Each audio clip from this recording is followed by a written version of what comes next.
Hi, this is Pat Bryan with the Anointed Audio Engineer Training Seminar. Listen, today we're going to talk about soldering cables. I know a lot of you have wires that break that you need to repair. Sometimes you just need more cables. I'm going to show you the correct technique for soldering wires so that you can repair and build your own cables in your own church, save money, and also save time, because if you need a cable in the next 10 minutes, you can't hardly go out and buy one and come back. So this is how you do it. First, you need the right tools. Here we have some tools that you might need. Mainly, you need a vise or something to hold the wires. You can use a vise or something like these vise grips here. Can't think of the word right now. Also, you need wire strippers. Now, there's different types. Here's a very simple type that you can get at Radio Shack or Home Depot or Lowe's, where you just simply squeeze down and pull the wire through and strip it down. This is another type of wire stripper where you can just stick any size wire that you're working with, an electronic wire, not electrical wire, and squeeze down and pull, and it strips the wire. And you don't have to set any sizes up of any sort. You just simply stick the wire in. Also, you need some kind of needle nose pliers, or my preference is using tweezers to help when you're actually doing some soldering or need to lift a wire off of a pin. Of course, you know that you need solder, and lastly, a soldering iron. You don't want a solder gun that is like a 200-watt gun for electronics. That's too much power. You want something that won't burn the cables. The worst thing you can do is melt the vinyl or rubber covering, because then you leave the wires exposed to shorting out. So these are the things, the basic things that you need. You can vary these depending on the type that you like, but these are the basic things that you need in order to solder. Now, to get to actual soldering, there are different types of connectors that you'll use. Some are like, you've seen these plug into keyboards, guitars, and everything. These are called 1/4-inch phone plugs, and there's a technique for using them that I'll be showing. Also, we have XLR cables, which are simply the microphone type cables that you've seen used everywhere throughout the church, even from plugging in microphones to going into direct boxes so that you can plug instruments into the sound system directly.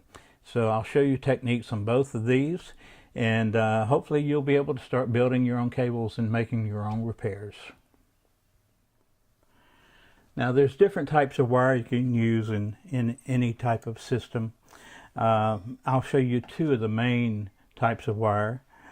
This right here is a permanent install wire. You know, it's a thinner cable. It's meant to be run in walls under platforms where there's not going to be a lot of movement. If you run these wires permanently, you don't need something with a heavy rubberized shield. The rubber type shield is good for on a platform where you're running mic cables, because you want cables that are flexible and will lay on the floor and not bunch up so easily. This type of wire, like I said, is perfect for running under platforms and walls, and I've installed miles of this in my lifetime in churches. So it's great wire. You don't have to replace this every 10 years. Some people think, oh, these wires have been in the walls for 30 years and we need to replace them. No, you don't.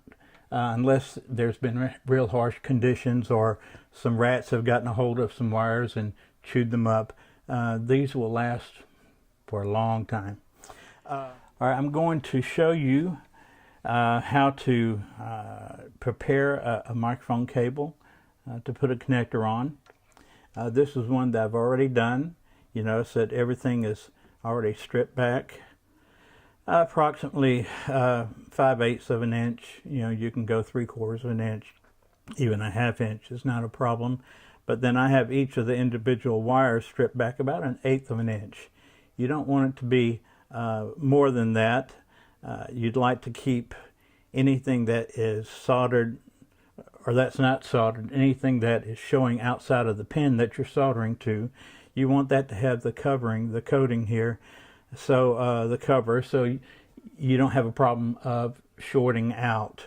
The problems I've seen a lot of times in churches is that somebody's made cables and they've stripped them back sometimes a 1/2 inch, a whole inch, even 1.5 inches, and you have all these bare wires that are laying in the connector, and as soon as the connector twists or turns, then you're going to have wires shorting out, and you're going to have a lot of popping, a lot of noise in the system. So you want to try to avoid that. So I have this one done. I'll show you on this end how I'll do it. I'll use the permanent, or not the permanent, but the more automatic wire strippers here. You'll see here that I'm going to just pull, and that takes the cover off, and take this shielding off that's here on the outside, and I'll cut that. Now I've got the white, black, and the shield or ground wire, whatever you'd like to call it, exposed here. I'm twisting them together, and I'm going to go ahead and use the manual cutters right here to strip back just about 1/8 of an inch. And here I've got that done. That one didn't quite come off. I'm trying to be careful not to cut through the wire. And I've got my 2 ends ready now to put solder on. Now the important thing that I'm about to do now is something that a lot of people don't know about, and that's called tinning the surfaces. I'm going to tin the wires. I'm going to tin the connectors, and that simply means I'm going to be putting solder on every surface that's going to be making contact. And I'll show you why in just a minute. And I'm also going to tin the soldering iron. Here's a soldering iron, and it's hot, it's ready to go. But you notice it's got some dirt to it, and I'm going to come over here. I've got a sponge in my workstation that I'm going to simply run the soldering iron over to clean it. You want clean surfaces in order to have the solder run quickly. Now I'm going to tin this real carefully. Got solder there. Now I have solder here. I'm putting on the ground wire. Now I'm doing the black wire. You can do these in any order that you choose. It doesn't matter what order you tin them in. I'm going ahead and doing both ends. And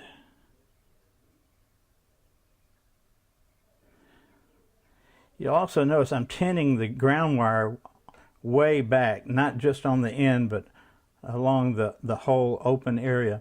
I want to make it rigid so that it doesn't twist and turn and somehow get up into the hot or the cold wires.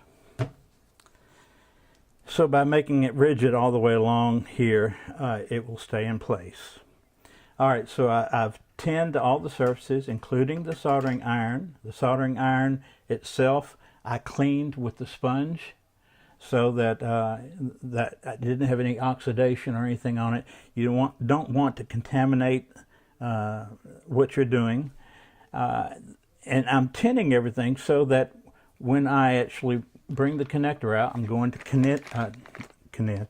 to tin this also, so that as soon as I touch the soldering iron to the connector, it's going to melt, and then I can just simply touch the wire to the pin that I'm soldering to, and it will immediately flow to it.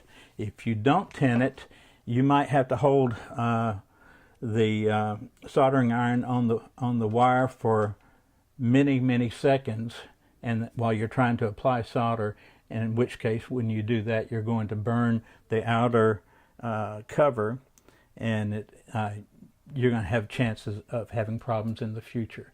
Plus, you'll have most likely a cold solder joint, which means the solder just has not flowed together from both ends to the connector. And so a cold solder joint can cause noise, it can cause pickup buzzes, hums. Also, a cold solder joint, since it hasn't really flowed together, can come loose at some time in the future, and you don't want that to happen, especially during a service.